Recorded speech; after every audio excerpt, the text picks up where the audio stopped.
influence the world around us. And I completely stand by that to this day. Studies have gone into it to show that the content we consume can affect us to the point of being more tolerant people.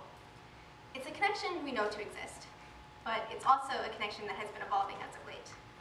The effect that fantasy has on your beliefs and values goes a lot deeper than you might think. There was a phenomenon in Thailand back in 2014 that some of you may remember. The popular symbol from the Hunger Games had suddenly been adopted by the people as a means of government resistance.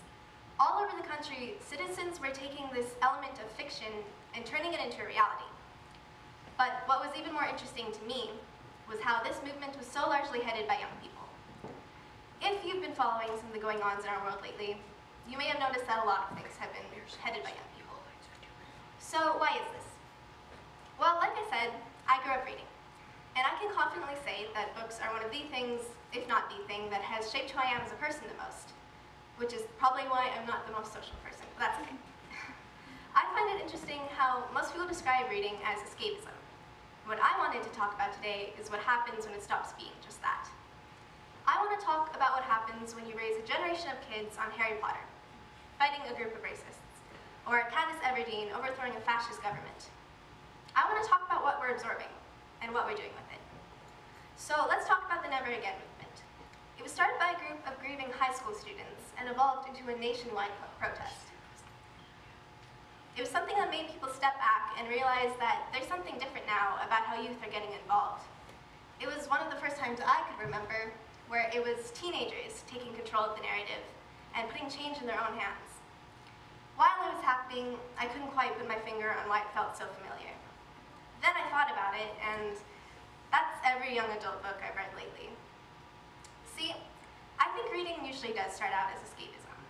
But more and more, you notice people looking up from their books and noticing that what's going on around them isn't that much different.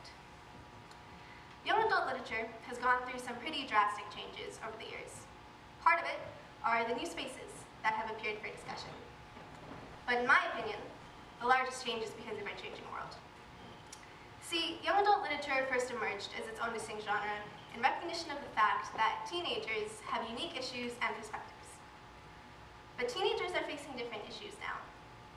Those spaces I just mentioned for discussion ensure that we get front row seats to countless tragedies and injustices. So, you'll get books like The Hate That You Give by Angie Thomas. It's a story about a young girl facing the effects of police brutality on her community. It touches on themes of identity, inequality, and saying what you believe in even when you're being spoken over by the majority. That's something new. You wouldn't find a book like this so widely publicized or warmly received a handful of years ago. But the fact is, it represents a large part of our population's reality. It was written in a year in which there were more than 250 cases of police-related Black deaths in America. The author herself stated that it was the Black Lives Matter movement that gave her a reason to bring the story to the public. I'll repeat that, just in case you missed it. A movement chock full of young people pressing for change inspired a critically acclaimed novel. That's a perfect example of fiction changing to match what's important to its audience. And it also had such a reaching impact. Once it was released, the author received messages on messages of youth telling her that the story had inspired them. For many of them, it was the first time their struggles had been so thoroughly represented, and it gave them the courage to speak out for what they thought was right. The first time that it stopped being just fiction for me was after the Pulse shooting in Orlando. I was 13 at the time, and reading Miss Peregrine's Home for Peculiar Children. So there's this premise in these books about these kids getting hunted down for their powers. People getting killed for being different.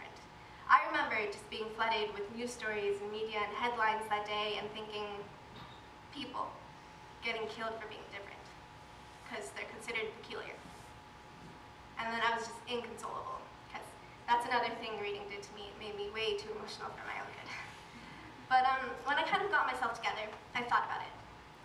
What were the characters in these books doing? And the thing was, they were fighting back. This group of scared children had decided they were going to protect others. And that definitely inspired me. So at this point, you may think I'm talking myself in circles. Is it youth who influence literature, or literature who influence youth? And my answer is, teenagers care about politics because of literature, but literature also cares about politics because of teenagers. And yes, I'd say on a whole, teenagers do care about politics. You just have to do a Google search of teen Vogue to see that what happens in this world matters to us. And I'm not attempting to speak for everybody in my age range, but the way I see it is, we care because we can't afford not to. Because it's our world too, and it's the world we've grown up immersed in. I grew up rooting for the good guy to beat the bad guy. But then I got older, and the stories got more complicated. More about morals, and ethics, and human empathy, and equality, and then I realized that really wasn't make-believe at all. Young adult authors do a really good job, because they make you believe in the hero. And then they make you believe you have to be the hero. So, the cycle of youth feeding literature and literature feeding youth. It seems pretty important. It seems like a cycle worth continuing. So if you've taken anything from my speech here today, I'd like to encourage you to do just that. Read books and watch movies. Make things from what inspires you and hope it inspires others. Make your opinion heard and make things happen. Thank you.